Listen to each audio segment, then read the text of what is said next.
கர்த்தருடைய பரிசுத்த நாமத்திற்கு மகிமை உண்டாவதாக. இன்றைய வானமன்னா யாத்திராகமம் 23 அதிகாரம் 20 வசனம். வழியில் உன்னை காக்கிறதற்கும் நான் ஆயத்தம் பண்ணின ஸ்தானத்திற்கு உன்னை கொண்டு போய் சேர்க்கிறதற்கும் இதோ நான் ஒரு தூதனை உனக்கு முன்னே அனுப்புகிறேன். இதில் என்ன கர்த்தர் நமக்கு சொல்ல வராங்கன்னா, வழியிலே உன்னை காக்கிறதற்கும் நான் ஆயத்தம் பண்ணின ஸ்தானத்திற்கு உன்னை கொண்டு போய் சேர்ப்பதற்கும் ஒரு தூதனை உனக்கு முன்னே அனுப்புகிறேன். தேவன் நீங்களும் நானும் சில விஷயங்களை தீர்மானிக்கிறதுக்கு முன்னமே, நம்ம பிறக்கிறதுக்கு முன்னமே நமக்குரிய ஸ்தலத்தை ஆயத்தப்படுத்தி வைத்திருக்கிறாரு. நாம் அந்த வழியாக போக வேண்டியது மட்டும்தான் காரியம். தேவன் நம்ம அந்த இடத்துக்கு கொண்டு போக சில நபரை நமக்கு கொடுக்குறாங்க.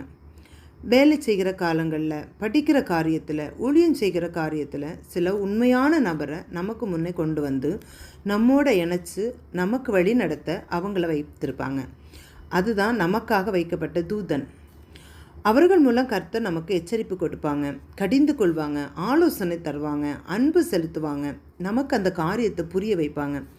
எல்லாவற்றையும் நாம் ஏற்றுக்கொண்டு அதன் வழியாக நடக்கிற போது எத்தனை தடைகள் வந்தாலும் கர்த்தர் நம்மோட இருந்து நமக்காக கர்த்தர் ஆயத்தம் பண்ணி வைத்திருக்கிற பரம கானானை போய் சேரும் வரைக்கும், நம்முடைய பாதையில் நம்மை காத்து நம்மை கொண்டு சேர்க்கும் வரைக்கும் நம்மை விட்டு விலகுவதும் இல்லை, நம்மை கைவிடுவதும் இல்லை. ஆகவே நாமும் நம்முடைய பாதையில் கவனமாய் நடந்து பரம கானானை பெற்றுக்கொள்ள அதற்குரிய வழிகளில் நாம் நடந்து வேதத்தை வாசித்து அதை தியானித்து அதை கை கொண்டு அதன் வழியாய் அதன்படியே நடந்து அதை நாம் பெற்றுக்கொள்வோம்.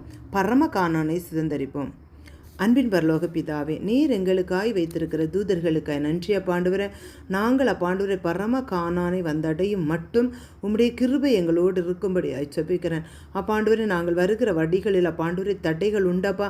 அநேக பாதைகள் அப்பாண்டவரை எங்களுக்கு விரோதமாக இருக்கலாம், அநேக காரியங்கள் எங்களை தடை பண்ணுகிறதா இருக்கலாம். ஆனாலும் என் தேவன் நீர் எங்களை காத்து அந்த அப்பாண்டவரை நீர் ஆயத்தம் பண்ணி வைத்திருக்கிற ஸ்தலத்திற்கு எங்களை கொண்டு வந்து சேர்க்க போகிற மேலான கிருபைக்காய் நன்றி. முற்றிலுமாய் உம்முடைய கரத்திலே தாழ்த்துகிறோம். நீரே காத்து வழி நடத்துங்க. இயேசுவின் நாமத்தில் ஜெபம் கேளும் நல்ல பிதாவே.